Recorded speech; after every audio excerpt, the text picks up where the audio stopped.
इस कहानी की शुरुआत करते एक 17 साल के लड़के से जिसका नाम है जोस। वह वहाँ किसी का इंतजार कर रहा था। तभी वहाँ एक आदमी आता है जिसका नाम है कार्ल। वो अपनी गर्लफ्रेंड के साथ आता है। जोस इन दोनों के साथ हेलीकॉप्टर से जंगल के बीच पहुँचता है जहाँ पर एक बहुत बड़ा और गहरा गड्ढा है। ये अपने हेलीकॉप्टर को वहाँ लैंड करते हैं जहाँ पहले से ही कुछ वर्कर काम कर रहे होते हैं, लेकिन अब सभी वर्कर यहाँ से जा रहे हैं। कार्ल उनसे जाने की वजह पूछता है तो वो बताते हैं कि यहाँ बहुत बड़ा तूफान आने वाला है। साथ ही गुफा के अंदर जोस और उसके पिता की टीम भी है जो वहाँ पर काम कर रही है। पहले से काम कर रहे वर्कर उन्हें भी अपने साथ ले जाना चाहते हैं, लेकिन कार्ल बहुत दूर से इसी काम के लिए आया है, इसलिए वह नहीं चाहता कि यहाँ से कोई जाए। वहीं गुफा के 2 किलोमीटर अंदर जोस के पिता और उसकी टीम को दिखाया गया है जो वहाँ पहले से रिसर्च कर रहे हैं। दरअसल इस गुफा के अंदर पानी है और वो जानना चाहते हैं कि ये पानी कहाँ से आ रहा है, और इनके साथ एक गोताखोर भी है जो कई दिनों से यहाँ पर है। दरअसल इस टीम को यहाँ काफ़ी समय बीत चुका होता है और वह गोताखोर बहुत कमज़ोर हो चुकी होती है,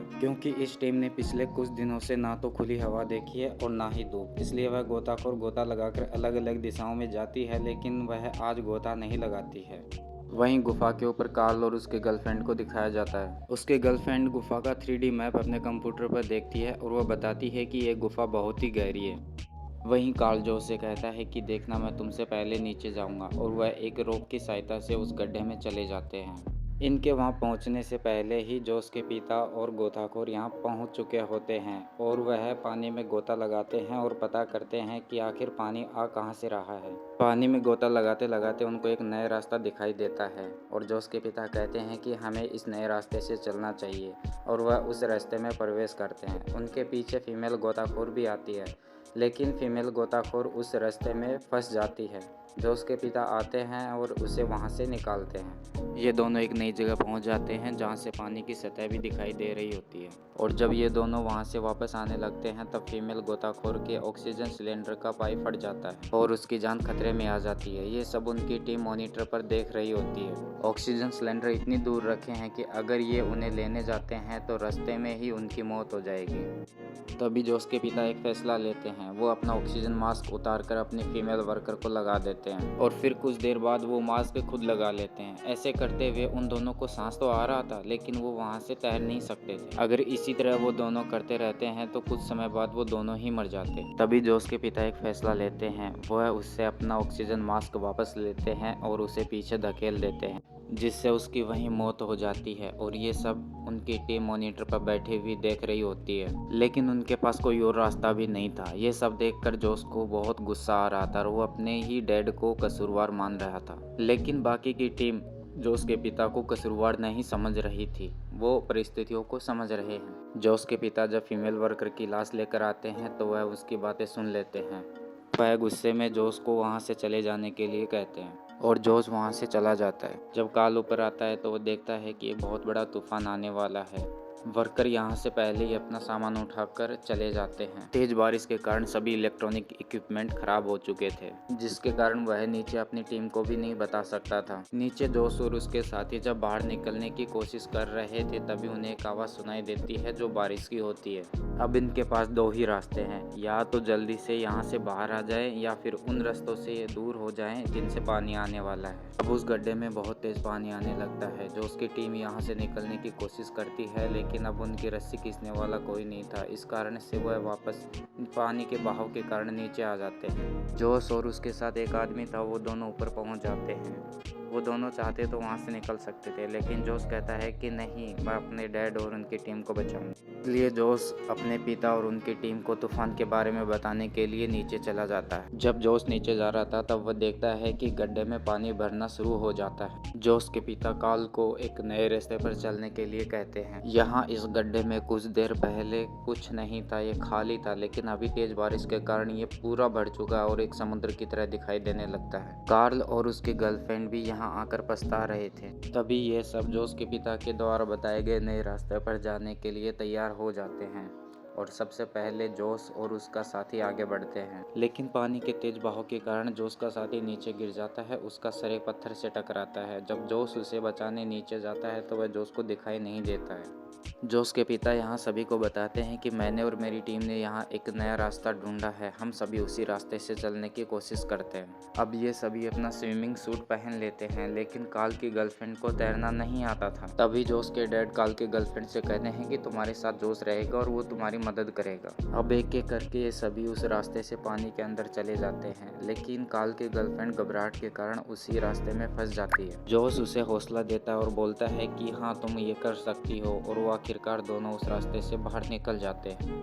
लेकिन काल की गर्लफ्रेंड की हालत बहुत खराब हो जाती है। काल उसे सहारा देता है और जोश के पिता से कहता है कि हमें ऐसी कोशिश नहीं करनी चाहिए, और सुझाव देता है कि हमें रेस्क्यू टीम का इंतजार करना चाहिए, वो हमें यहाँ से आकर बचा लेगी। तभी जोश के पिता कहते हैं कि ऐसा संभव नहीं है, इस रास्ते के बारे में कोई भी नहीं जानता है। और जोश के पिता आगे कहते हैं कि अगर हमें जिंदा रहना है तो हमें आगे बढ़ना ही होगा।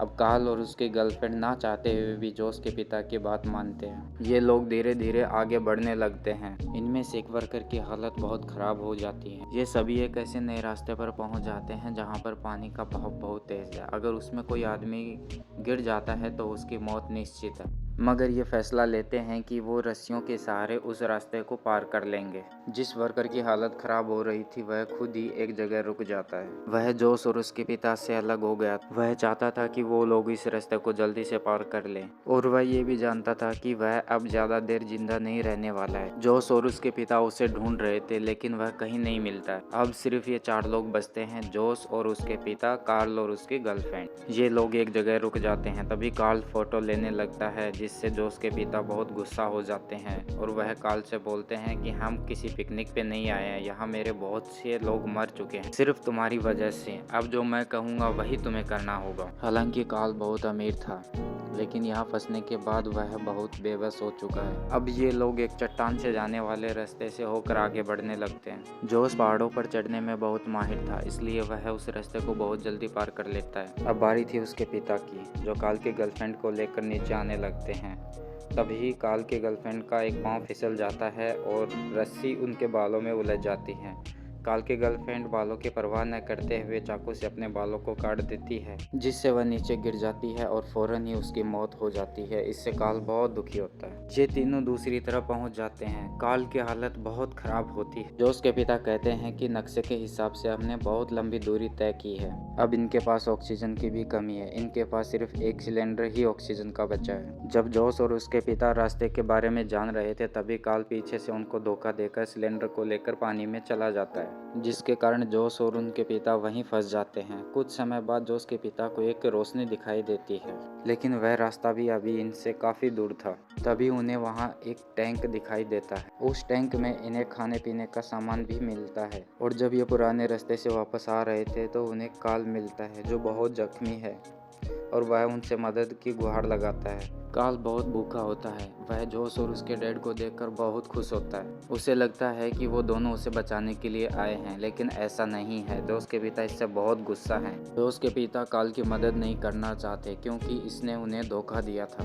तभी वह खाने के लिए कुछ मांगता है और जोश को उस पर दया आती है और वह उसे खाने के लिए कुछ दे देता है। जब जोश नए रास्ते की तलाश के लिए जाता है, तब काल पीछे से उसके डैड पर हमला करता है, जिससे वह एक नुकीले पत्थर पर गिर जाता है और चोट लगने के कारण वह खड़ा नहीं हो पाता और ना ही वह उठ पाता है। यह सब देखकर जोश पानी से बाहर आता है और काल पर हमला करता है। काल पानी में डूबकर पहले ही मर जाता है। जोश जब अपने पिता के पास जाता है तो वो बोलते हैं कि मुझे बहुत पीड़ा हो रही है, मुझे मार डालो, मुझे छुटकारा दे दो। ना चाहते हुए भी जोश अपने पिता को वहाँ पर छोड़कर एक छोटा सा ऑक्सीजन सिलेंडर साथ लेकर पानी में चले जाता है।